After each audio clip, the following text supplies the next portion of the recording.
بسم الله الرحمن الرحيم بناوي خداي بخشندو مهربان ألف لام ميم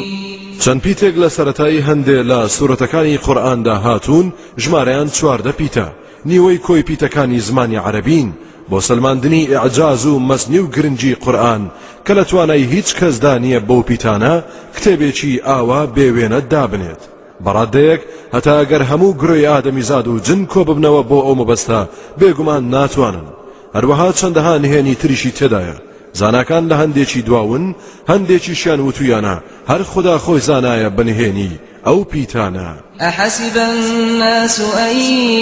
يتركوا أن يقولوا آمنا وهم لا يفتنون ئایا خەڵکی وایان زانیوە وازیان لێ دەهێنرێت و پشتگوێ دەخرێن کە بڵێن ئیمان و باوەڕمان هێناوە لە کاتێکدا ئەوان تاقی نەکرێنەوە و تووشی سزا و ئازار نەکرێن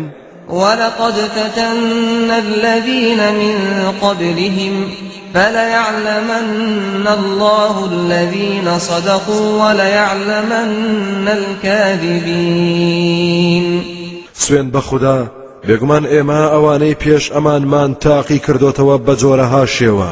تا خدای گەورە لە جیهانی واقعدا ئەوانەی ڕاستیان کردووە بیان ناسێت و دەرکەون هەروەها درۆزنەکانیش دەبێت بناسێت و دەرکەون أم حسب الذين يعملون السيئات أن يسبقونا ساء ما يحكمون ئایا ئەوانەی خراپە و نادروستی دەکەن وا دەزانن کە لە دەستمان دەردەچن و دەرباز دەبن ئای چەندە خراپە و بڕیارەی کە دەیدەن من كان يرجو لقاء الله فإن أجل الله لآت وهو السميع العليم ئەوەی کە ئاواتە خوازە بەدیداری خدا شاد ببێت با دڵنیا بێت کە کاتی دیاری کراوی خدا و ساتی سەرەمەرگ هەردێت تا بەدیداری شاد ببێت ئەو خدایە زۆر بیسەرە بە گفتاری بەندەکانی و زانایە بە حاڵیان ومن جاهد فإنما يجاهد لنفسه إن الله لغني عن العالمين ئەوەشی کە هەوڵ دەدات و کۆشش دەکات لە پێناوی گەیاندنی ئاینی خوددادا بێگومان قازانج و سوودی هەوڵ و کۆششەکەی هەر بۆ خۆیەتی چونکە بەڕاستی خوددا بێنیازە لە هەموو خەڵکی بەڵام لە قیامەتدا ئەو زاتە زۆر سپاسگوزاری ئەو کەسانەیە کە هەوڵ و کۆششیان داوە لە پێناوی ئاینەکەیدا والذين آمنوا وعملوا الصالحات لنكفرن عنهم سيئاتهم ولنجزينهم أحسن الذي كانوا يعملون ئەوانەی کە ئیمان و باوەڕیان هێناوە و کار و کردەوە چاکەکانیان ئەنجام داوە بەڕاستی هەڵە و گوناهەکانیان دەسڕینەوە و بە چاکتر لەوەی کە دەیان کرد پاداشتیان دەدەینەوە ووصينا الإنسان بوالديه حسنا وإن جاهداك لتشرك بي ما ليس لك به علم فلا تطعهما إلي مرجعكم فأنبئكم بما كنتم تعملون ئێمە فەرمانمان داوە بە ئادەمیزاد کە چاک ڕەفتار بێت لەگەڵ دایک و باوچیدا خۆ ئەگەر زۆریان لێکردیت تا هاوڵ و هاوبەشم بۆ بڕیار بدەیت بێ ئەوەی زانست و زانیاریت هەبێت دەربارەی ئەوە ملکەتیان مەبە و بەگوێیان مەکە دڵنیاش بن کە گەڕانەوەتان بۆ لای منە ئەو کاتە ئاگادارتان دەکەمەوە لەو کردەوانەی کە ئەنجامتان دەدا والذين آمنوا وعملوا الصالحات لندخلنهم في الصالحين جاوانەی کە ئیمان و باوەڕیان هێناوە و کار و کردەوە چاکەکانیان ئەنجام داوە ئەوە بێگومان دەیان خەینە ڕیزی چاکەکارانەوە ومن الناس من يقول آمنا بالله فإذا أوذي في الله جعل فتنة الناس كعذاب الله ولئن جاء نصر من ربك ليقولن إنا كنا معكم أوليس الله بأعلم بما في صدور العالمين هەندێک لە خەڵکی هەن کە دەڵێن باوەڕمان بە خوددا هێناوە جا کاتێک یەکێک لەوانە لەبەر خوددا و لە پێناوی خوددادا تووشی ئازار و ناخۆشی کرا وا دەزانێت سزا و شکنجەی خەڵکی وەک سزای خوددا وایە وەک چۆن لە دۆزەخدا پەشیمانە لێرەش بەهۆی ئەشکەنجەی خەڵکیەوە لە دین پەشیمان دەبێتەوە بەڕاستی ئەگەر پەروەردگارت سەرکەوتنێکی بەخشی دووڕوەکان بە گەرمی دەڵێن خۆ ئێمەش بێگومان هاوکارتان بووین مەگەر خوددا خۆی نازانێت چی حەشار دراوە لە دەرونی هەموو خەڵکیدا بەتایبەت لە دڵی ئەو جۆرە کەسانەدا وَلَيَعْلَمَنَّ اللَّهُ الَّذِينَ آمَنُوا وَلَيَعْلَمَنَّ الْمُنَافِقِينَ سوێن بێت خدا ئاگادارە بەوانەی باوەڕیان هێناوە هەروەها بەوانەشی کە دووڕوون جیایان دەکاتەوە وقال الذين كفروا للذين آمنوا اتبعوا سبيلنا ولنحمل خطاياكم وما هم بحاملين من خطاياهم من شيء إنهم لكاذبون ئەوانەی کە بێ باوەڕبوون وتیان بەوانەی کە باوەڕیان هێناوە وەرن شوێنی ڕێبازی ئێمە بکەون ئەگەر شوێن کەوتنی ڕێبازی ئێمە هەڵەبێت ئەوە گوناهتان بە ئەستۆی ئێمە ئەلبەتە ئەوانە لە قیامەتدا ناتوانن هیچ گوناه و تاوانێکی ئەوان بگرنە ئەستۆ بەڕاستی ئەوانە هەر درۆ دەکەن و درۆزنن وليحملن أثقالهم وأثقالا مع أثقالهم وليسألن يوم القيامة عما كانوا يفترون سوێند بە خوددا سەرنجام گوناهی سەنگینی خۆیان و ئەو کەسانش کە گومڕایان کردوون دەبێتە سەرباریان لە ڕۆژی قیامەتیشدا پرسیاریان لێ دەکرێت لەو درۆ و دەلەسە و تەڵەکە بازیەی کە هەڵیان دەبەست ولقد أرسلنا نوحا إلى قومه فلبث فيهم 1000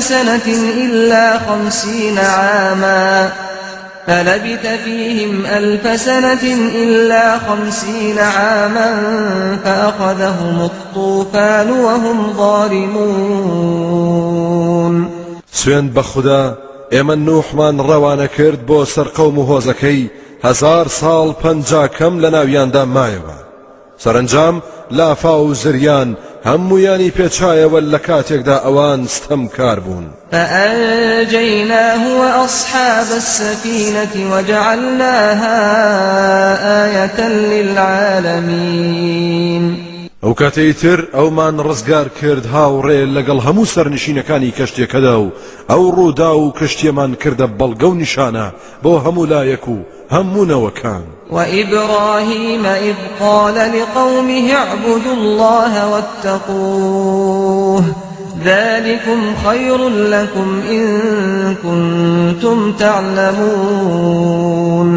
باسی ئیبراهیمیش بکە کە کاتی خۆی بە قەوم و هۆزی خۆی وت تەنها خوددا بپەرستن و هەر لەو بترسن ئەو بیر و باوەڕە چاک و پەسند و خێردارترە بۆتان ئەگەر بزان و تێبگەن إنما تعبدون من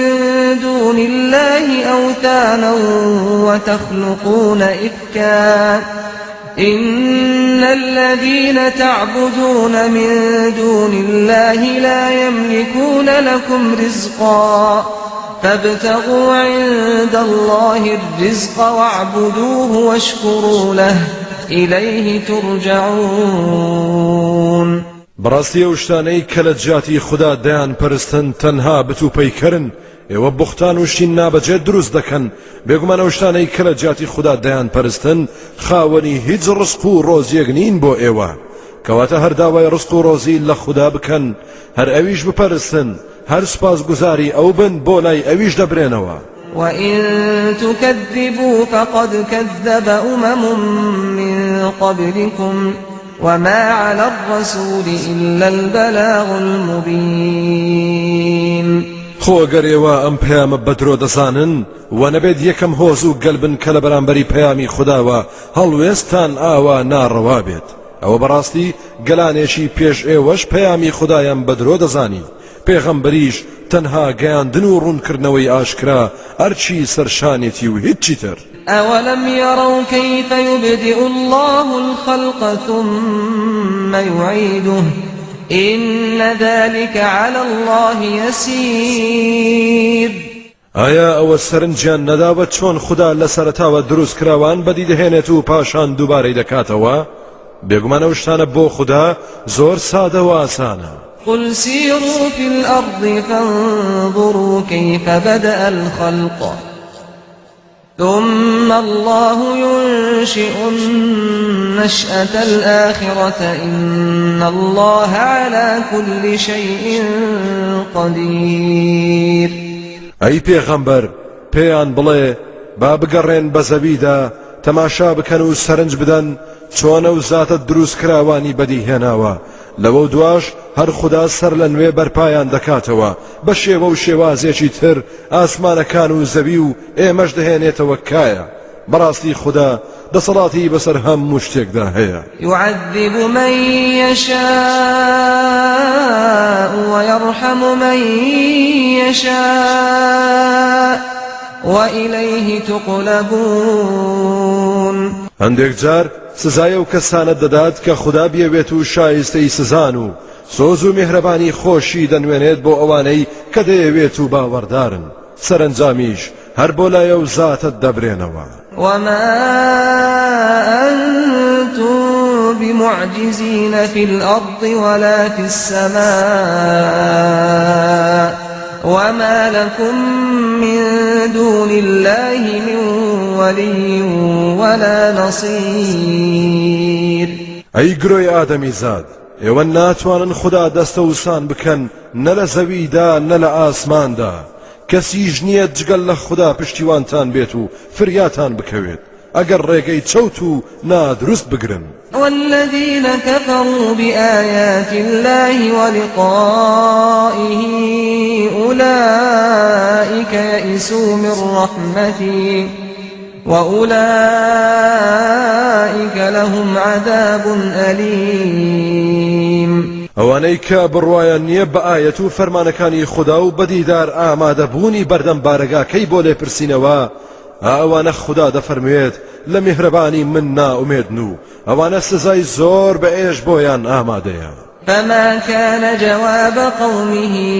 إلا أن قالوا اقتلوه أو حرقوه فأنجاه الله من النار إن في ذلك لآيات لقوم يؤمنون. وەڵامی قەوم و هۆزەکەی ئیبراهیم تەنها ئەوە بوو وتیان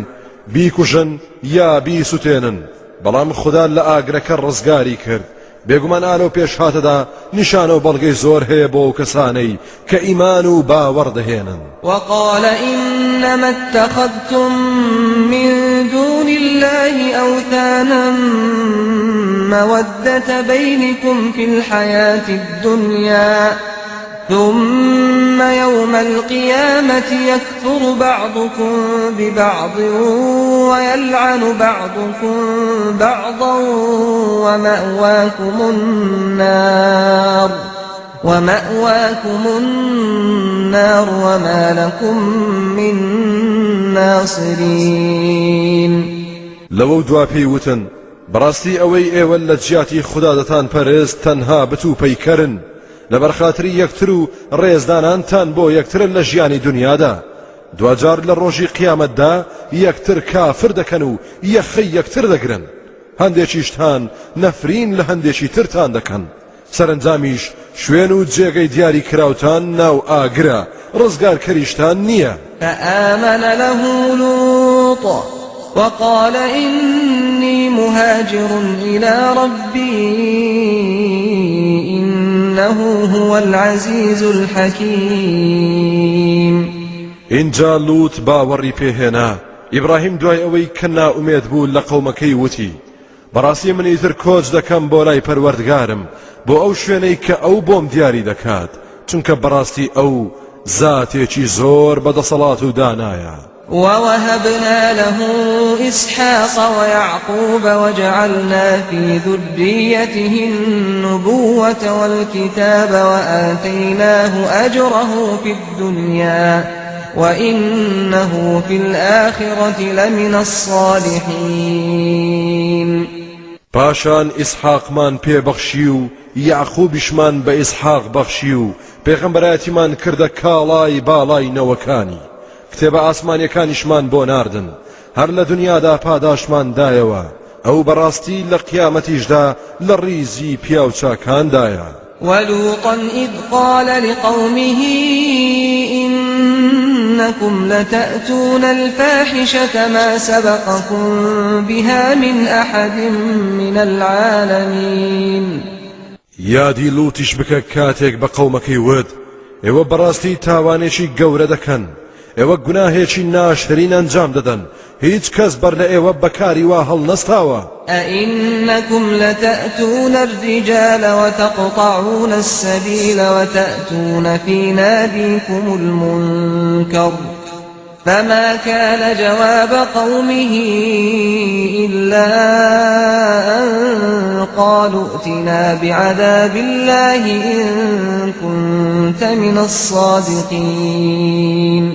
ئایا ئێوە بەڕاستانە نێربازی دەکەن و ڕێگە بە خەڵکی دەگرن و لایەنەکانتاندا کاری نابەجێ و ناشرین و نادروست ئەنجام دەدەن؟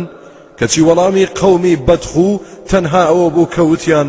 ئادەی کوا سزا و تۆڵەی خوددا، ئەگەر تۆ ڕاست دەکەیت بۆمان بهێنە. قال رب انصرني على القوم المفسدين. لوط دوعای لێکردن وتی پەروەردگارە سەرکەوتنم پێ ببەخشە بەسەرم قەومەی کە تۆوی خراپە دەچێنن. ولما جاءت رسلنا إبراهيم بالبشرى قالوا إنا مهلكو أهل هذه القرية إن أهلها كانوا ظالمين. جاکاتێک کە فریشتەکانمان گەیشتنە لای ئیبراهیم و مژدەی هاتنە دنیای ئیسحاقیان پێبەخشی وتیان بەڕاستی ئێمە لە ناوبەری خەڵکی ئەم شارەین، چونکە بێگومان خەڵکەکەی زۆر ستەمکار بوون. قال إن فيها لوطا قالوا نحن أعلم بمن فيها لننجينه وأهله إلا امرأته كانت من الغابرين. إبراهيم وتي آخر لوط لەوەیە. فریشتەکان وتیان ئێمە چاکتر دەزانین چێی لێیە، دڵنیابە کە ئەو خاو خێزانی ڕزگار دەکەین جگەل لە هاوسەرەکەی کە لە تیا چوان دەبێت. ولما أن جاءت رسلنا لوطا سيء بهم وضاق بهم ذرعا وقالوا لا تخف ولا تحزن إنا منجوك وأهلك إلا امرأتك كانت من الغابرين. جاکاتێک فریشتەکان گەیشتنە لای لوط بەهاتنیان زۆر دڵتەنگ و غەمبار بوو، نەیدەزانی کە فریشتن سەری دنیای لێ هاتەوە یەک، وتیان مەترسە و غەمت نەبێت، ئەوانە ناتوانن دەست درێژی بکەنە سەر ئێمە فریشتەین، بێگومان ئێمە ڕزگارکەری تۆ و کەس و کارێکەتین جگەل لە هاوسەرەکەت کە لە تیا چوانە. إنا منزلون على أهل هذه القرية رجزا من السماء بما كانوا يفسقون. بەڕاستی ئێمە دابەزێنەری سزا و بەڵای ئاسمانین بەسەر خەڵکی ئەم شارەدا بەهۆی ئەوەی کە دەردەچوون لە فەرمانی خوددا. ولقد تركنا منها آية بينة لقوم يعقلون. سوێن بە خوددا بەڕاستی سەرنجام ئاساوارێکی ئاشکرامان لە شاری کاول و وێران بەجێهێشت بۆ کەسانێک کە ژیر و هۆشمەند بن کە تێبگەن و سەرنج بدەن. وإلى مدين أخاهم شعيبا فقال يا قوم اعبدوا الله وارجوا اليوم الآخر ولا تعثوا في الأرض مفسدين. هەروەها شوعیبمان ڕەوانە کرد بۆ ناوبراکانی لە شاری مەدیەن پێی وتن ئەی قەوم و هۆزم تەنها خوددا بپەرستن بە هیوای قیامەت و ئایندەوە بژین و ترسی تنگانەیە و ڕۆژەتان هەبێت گوناه و تاوان و خراپە لەسەر زەویدا ئەنجام مەدەن و مەچێنن چونکە زەوی بێخاوەن نییە و ژیانتان تا سەر نییە. فكذبوه فأخذتهم الرجفة فأصبحوا في دارهم جاثمين. لآکامدا خەڵکەکە بڕوایان پێ نەکرد ئیتر بوومە لەرزەیەک دوو چاریان بوو هەر هەمویان لە ماڵەکانیاندا بە چۆکدا هاتن و مردن بوون بە ژێر خاک و خۆڵەوە. وعادا وثمود وقد تبين لكم من مساكنهم وزين لهم الشيطان أعمالهم فصدهم عن السبيل وكانوا مستبصرين. هەروەها عادی قەومی هود و ثەمودی قەومی ساڵحیشمان لەناو برد کە ئاشکرا بوو بۆتان تیا چوونیان لە شوێنەواری کاولیانەوە شەیتانیش کردەوەی نادروست و ناپەسندیانی بۆ ڕازاندبوونەوە لە ڕێگە و ڕێبازی ڕاست و دروست وێڵی کردبوون لە کاتێکدا ئەوان خاوەنی عەقڵ و بیر و هۆشیش بوون. وقارون وفرعون وهامان ولقد جاءهم موسى بالبينات فاستكبروا في الأرض وما كانوا سابقين.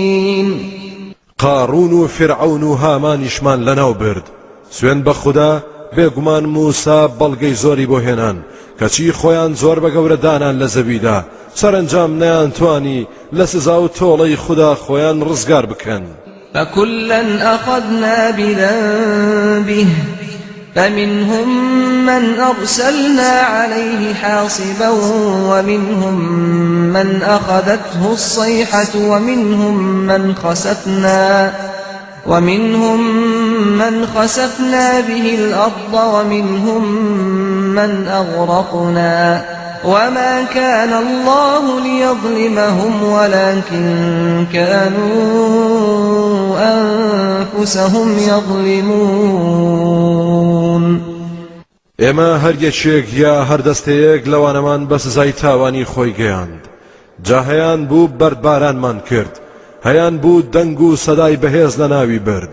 هەیان بوو بە ناخی زەویدا بردمانە خوارەوە هەشیان بوو نوقمی دەریامان کرد جاوە نەبێت خوددا ستەمی لێکردبن بەڵکو خۆیان ستەمیان لە خۆیان دەکرد. مثل الذين اتخذوا من دون الله أولياء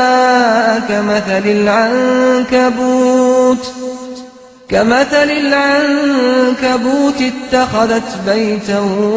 وإن أوهن البيوت لبيت العنكبوت لو كانوا يعلمون. نمونەی ئەوانەی جگەل لە خودای گەورە کەسانێکی تر دەکەنە پشتیوانی خۆیان وەک نمونەی جاڵجاڵۆکە وایە کە ماڵێکی بۆ خۆی ساز کردبێت. بەڕاستی لاوازترینی هەموو ماڵەکان ماڵی جاڵجاڵۆکەیە ئەگەر سەرنجیان بدایە و تێبگەیشتنایە چونکە ماڵی جاڵجاڵۆکە نە بناغە و نە دیواری هەیە نە سەر و دەرگا و پەنجەرە نەدەتوانێت بەرگەی باو باران و ڕووداوەکان بگرێت مەیەکەش نێرەکە لەناو دەبات دوای جوود بوون پاشان بێچوەکانیش دایکیان لەناو دەبن. إن الله يعلم ما يدعون من دونه من شيء وهو العزيز الحكيم. بێگومان خوددا خۆی چاک دەزانێت ئەوەی ئەو خەڵکە هانا و هاواری بۆ دەبەن لە جیاتی ئەو چەند دەبێ دەسەڵاتن چونکە هەر خۆی خاوەن دەسەڵاتە و زۆریش دانایە لەو بوارەی کە بۆ تاقیکردنەوەی خەڵکی ڕەخساندوویەتی. وتلك الأمثال نضربها للناس وما يعقلها إلا العالمون. ئەم نمونانە ئێمە دەیهێنینەوە بۆ خەڵکی تەنها زانا و شارەزاکان تێدەگەن و تێدەفکرن. خلق الله السماوات والأرض بالحق إن في ذلك لآية للمؤمنين. ئاشکرایە خوددا ئاسمانەکان و زەوی بەڕێک و پێکترین شێوە دروست کردووە بەڕاستی ئالە و کارەدا بەڵگە و نیشانەی تەواو هەیە بۆ ئیمانداران. اتل ما أوحي إليك من الكتاب وأقم الصلاة إن الصلاة تنهى عن الفحشاء والمنكر ولذكر الله أكبر والله يعلم ما تصنعون. أي پیغمبر ئەوەی بۆ دڕەوانە دەکرێت لە قورئان بیخوێنەرەوە و نوێژیش بە چاچی ئەنجام بدە، چونکە بەڕاستی نوێژ بەرهەڵستی لە گوناه و تاوان و نادروستی دەکات. بێگومان یادی خوددا لە هەموو شت گەورەتر و بەنرخترە کە دەبێت لە کاتی نوێژ و کاتی تریشدا بیر و هۆشی ئیماندار دابگرێت و خوددا خۆی زانایە بە هەموو ئەو کار و کردەوانەی کە ئەنجامی دەدەن. ولا تجادلوا أهل الكتاب إلا بالتي هي أحسن إلا الذين ظلموا منهم وقولوا آمنا بالذي أنزل إلينا وأنزل إليكم وإلهنا وإلهكم واحد ونحن له مسلمون. گفتوگۆ و مجادلە مەکەن لەگەڵ خاوەنی کتێبە ئاسمانیەکاندا مەگەر بە جوانترین شێوە نەبێت، جگەل لەوانەیان کەستەمیان کردووە ئەوە ڕەفتارتان لە بەرامبەریانەوە دەبێت جیاواز بێت. پێشیان بڵێن ئێمە باوەڕمان هێناوە بەوەی بۆ ئێمە و ئێوە دابەزێنراوە، خودای ئێمە و خودای ئێوە تەنها یەکێکە، ئێمە فەرمان بەرداری ئەو زاتەین. وكذلك أنزلنا إليك الكتاب فالذين آتيناهم الكتاب يؤمنون به ومن هؤلاء من يؤمن به وما يجحد بآياتنا إلا الكافرون. أي پیغمبر هەر بەو شێوەیەی کتێبەکانی پێشوو ئێمە قورئانمان بۆ دابەزاندوویت، جاوانەی کتێبمان پێداون و بەڕاستی خوێندویانەتەوە ئەوە باوەڕ دەهێنن بە قورئان و هەندێک لەو خەڵکەی تریش هەن باوەڕ دەهێنن پێی و موسڵمان دەبن. جا کەس نییە ئینکاری ئایەت و بەڵگە و نیشانەی ئێمە بکات دوای لابردنی گومان جگەل لە خوددا نەناسان. وما كنت تتلو من قبله من كتاب ولا تخطه بيمينك إذا لارتاب المبطلون. تۆ ئەی پێغەمبەر پێش ناردنی ئەم قورئانە هیچ کتێبێکت نەدەخوێندەوە، بەدەستی خۆشت هیچ شتێکت نەنووسیوە، چونکە نەخوێندەوار بوویت. خۆ ئەگەر شتێکی وا دەنجام بدایە لەو کاتەدا نەفام و دەم بەتاڵەکان دنیایان پڕ دەکرد لە شک و گومان کە گوایە قورئان لە دانان و داڕشتنی تۆیە. بل هو آيات بينات في صدور الذين أوتوا العلم وما يجحد بآياتنا إلا الظالمون. نەخێر هی تۆ نییە، بەڵکو قورئان چەند ئاەتێکی ڕوون و ئاشکران لە سینە و دڵ و دەرونیە و کەسانەدا علم و زانستیان پێبەخشراوە و لەبەریانە. بەڕاستی جگەل لە ستەمکاران کەس بەرهەڵستی و نکۆڵی لە ئاەتەکانی ئێمە نییە. وقالوا لولا أنزل عليه آيات من ربه قل إنما الآيات عند الله وإنما أنا نذير مبين. كافران واديارا قرآن ببلغ دانانين بويا دلين باشا چی دەبوو ئەگەر نیشانە و بەڵگەی لەلایەن پەروەردگاریەوە بۆ ڕەوانە بکرایە؟ تۆش ئەی پێغەمبەر لە وەڵامیاندا بڵێ مۆجیزە و نیشانە و بەڵگە مادیەکان بەدەست خوددا خۆیەتی و من تەنها ئاگادارکەرەوە و بێدارکەرەوەیەکی ئاشکران بۆتان. أولم يكفهم أنا أنزلنا عليك الكتاب يتلى عليهم إن في ذلك لرحمة وذكرى لقوم يؤمنون. ئایا بەس نییە بۆیان کە بەڕاستی ئێمە قورئانمان دابەزاندووە بۆت و بەسەریاندا دەخوێندرێتەوە؟ بێگومان ئالە و قورئانەدا ڕەحمەت و یاداوەری ئاشکرا هەیە بۆ ئەو کەسانەی کە ئیمان دەهێنن. قل كفى بالله بيني وبينكم شهيدا يعلم ما في السماوات والأرض والذين آمنوا بالباطل وكفروا بالله أولئك هم الخاسرون. لەوە دوا ئەی پێغەمبەر پێیان بڵێ تەنها خدا بەسە شاید بێت لە نێوانماندا کە من پەیامەکەیم پێڕاگەیاندون جا هەرە و زاتە زانا و ئاگایە بە هەرچی لە ئاسمانەکان و زەویدا هەیە ئەوانەشی باوەڕ بەنا حەق و بەتاڵ هێناوە و باوەڕیان بە خودای تاک و تەنها نەهێناوە ئەوانە هەر خۆیان خەسارەتمەند و زەرەرمەندن. ويستعجلونك بالعذاب ولولا أجل مسمى لجاءهم العذاب وليأتينهم بغتة وهم لا يشعرون. بێباوەڕان پەلەت لێ دەکەن و داوای هاتنی سزات لێ دەکەن خۆگەر کاتی تایبەتیمان دیاری نەکردایە بۆ پێشهاتنی یەکسەر سزایان بۆ دەهات بێگومان ئەو سزا و تۆڵەیە لە ناکاو یەخەیان پێدەگرێت و لە کاتێکدا ئەوان هەست بە نزیک بوونەوەشی ناکەن. يستعجلونك بالعذاب وإن جهنم لمحيطة بالكافرين. بێباوەڕان پەلەت لێ دەکەن و داوای هاتنی سزات لێ دەکەن بێگومانیش دۆزەخ دەوری کافرانی داوە و هەرگیز لە سزای دەرباز نابن. يوم يغشاهم العذاب من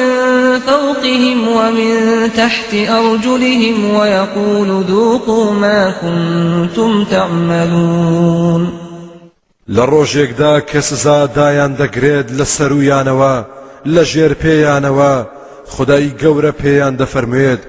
بچێژن سەرنجامی ئەو کار و کردەوانەی کە ئەنجامتان دەدا. يا عبادي الذين آمنوا إن أرضي واسعة فإياي فاعبدون. پەروەردگار بە ئیماندارانی بەگیر هاتوو لەناو کافراندا ڕادەگەیەنێت ئەی بەندەکانم زەوی من فراوانە موڵکی من بەربڵاوە کۆچ بکەن خۆتان ڕزگار بکەن تەنها هەر من بپەرستن. كل نفس ذائقة الموت ثم إلينا ترجعون. لەوانەیە ترسی مەرگ لە ئارادا هەبێت بۆیە ترسیان دەڕەوێنێتەوە و دەفەرموێت هەموو کەس دەبێت مردن بچێژێت کەی لەکوێ بەچی خدا نەبێت کەس نازانێت لەبەو دووە تەنها بۆ لای دەبرێنەوە. والذين آمنوا وعملوا الصالحات لنبوئنهم من الجنة غرفا تجري من تحتها الأنهار خالدين فيها نعم أجر العاملين. جاوانەی کە ئیمان و باوەڕیان هێناوە و کار و کردەوە چاکەکانیان ئەنجام داوە سوێن بە خوددا ئەوانن لە بەهەشدا لە چەندەها کۆشک و تەلار و ژووری بەرزدا دادەبەزێنین کە چەندەها ڕووبار و تافگە بەژێر درەختەکانیدا و بەبەردەم کۆشک و تەلارەکانیدا دەڕوات ئەو بەختەوەرانە ژیانی نەبڕاوە لەو شوێنە خۆشانەدا دەبەنە سەر ئای چەند جوانە پاداشتی ئیشکەران بۆ خوددا. الذين صبروا وعلى ربهم يتوكلون. ئەوانن خۆگر بوون لە بەردەم شکنجە و ئازاری بێباوەڕاندا و هەر پشت بە پەروەردگاریان دەبەستن. وكأين من دابة لا تحمل رزقها الله يرزقها وإياكم وهو السميع العليم.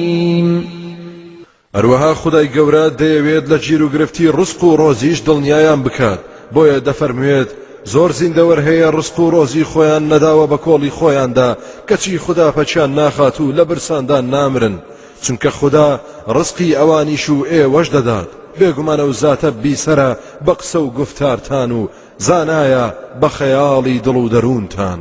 ولئن سألتهم من خلق السماوات والأرض وسخر الشمس والقمر ليقولن الله فأنا يؤفكون.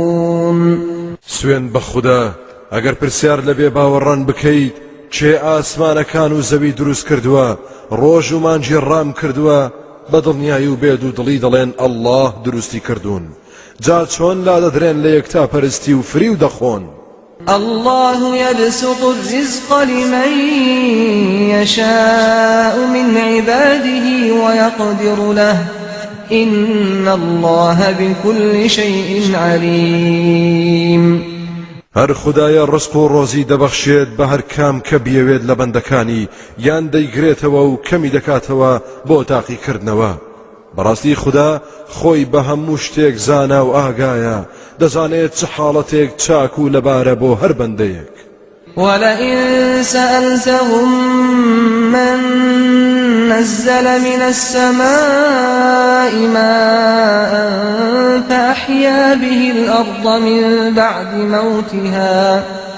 فأحيا به الأرض من بعد موتها ليقولن الله قل الحمد لله بل أكثرهم لا يعقلون خۆ ئەگەر لەیان بپرسید چێ ئاو لە ئاسمانەوە دەبارێنێت جا زەوی پێدەبوژێنێتەوە دوای ئەوەی خامۆش و مردوو بوو ئەوە بەدڵنیاییەوە دەڵێن ئەڵڵاه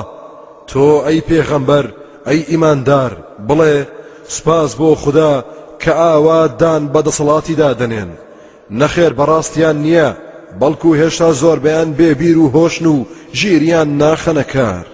وما هذه الحياة الدنيا إلا لهو ولعب وإن الدار الآخرة لهي الحيوان لو كانوا يعلمون ژیانیم دنیایە جگەل لە گەمە و گاڵتە و یاری شتێکی تر نییە واتە بێنرخە و ئەوە ژیان نییە خەڵکی ئاوا پەلاماری دەدەن و ستەم لە پێناویدا دەکەن بەڕاستی ماڵی قیامەتیش و ژیانی ناو بەهەشت هەر ئەوە ژیانە شایستەی ئەوەیە کە ئادەمیزاد هەوڵ و کۆششی بۆ بدات ئەگەر بیان زانیایە و تێبگەیشتنایە فإذا ركبوا في الفلك دعوا الله مخلصين له الدين فلما نجاهم إلى البر إذا هم يشركون هەر کاتێک خەڵکی باوەڕ لاواز سواری کەشتی دەبن مەترسی نوقمبوون و تیاچوون ڕویان تێدەکات زۆر بە کوڵ هانا و هاوار بۆ خدا دەبن و بەدڵسۆزی و ملکەچیەوە باوەڕ دەهێنن بەڵام کاتێک خدا ڕزگاریان دەکات و دەگەنەوە وشکانی دەست بەجێ لە ڕێبازی یەکتاپەرستی دەترازێن و هاوڵ و هاوبەش بۆ خدا بڕیار دەدەن ليكفروا بما آتيناهم وليتمتعوا فسوف يعلمون جابا ئەوانە هەر ناشکر و بەدنمەک بن لە بەرامبەر ئەو هەموو بەخششانەی ئێمەوە با ناز و نیعمەتەکانی خدا بەکار بهێنن بەو شێوازەی کە پێی ڕازی نییە سەرنجام لە داهاتوودا خۆیان دەبیننەوە و بە ئاگا دێنەوە أولم يروا أنا جعلنا حرما آمنا ويتخطف الناس من حولهم أفبالباطل يؤمنون وبنعمة الله يكفرون باشا خدا ناسەکانی مەککە هەز ناکەن نابینن کە چۆن شوێنێکی ئەمین و پڕ لە ئاسایشمان بۆ فەراهەم هێناون لە کاتێکدا لە دەوروبەریانەوە خەڵکی دەفڕێنرێت ئایا هەر باوەڕ بە بەتاڵ و ناحەقی دەهێن و هەست بە ناز و نیعمەتەکانی خدا ناکەن و سپڵەیی دەکەن ومن أظلم ممن افترى على الله كذبا أو كذب بالحق لما جاءه أليس في جهنم مثوى للكافرين جایتر چێ لە وەستەم کارترە کە درۆ هەڵدەبەستێت و هاوڵی بۆ بڕیار دەدات یا ئەو حەق و ڕاستیەی کە بۆی هاتووە بە درۆی دەزانێت مەگەر هەر دۆزەخ شایستە بێت ئایا لە دۆزەخدا جێگە و ڕێگەیەکی هەمیشەیی بۆ بێباوەڕان دابین نەکراوە بێگومان ئامادەکراوە والذين جاهدوا فينا لنهدينهم سبلنا وإن الله لمع المحسنين ئەوانەشی لە پێناوی ئێمەدا و بۆ بەدەستهێنانی ڕەزامەندی ئێمە هەوڵ و کۆششیان کردووە و خۆیان ماندوو کردووە سوێن بە خوددا بەڕاستی ئەوانە ڕێنمویی دەکەین بۆ هەموو ڕێگەیەکی چاک و دروستی خۆمان کە بەدەستهێنانی ڕەزامەندی ئێمەی لە دوایە بێگومان خودای پەروەردگار هەمیشە لەگەڵ چاکە کارانە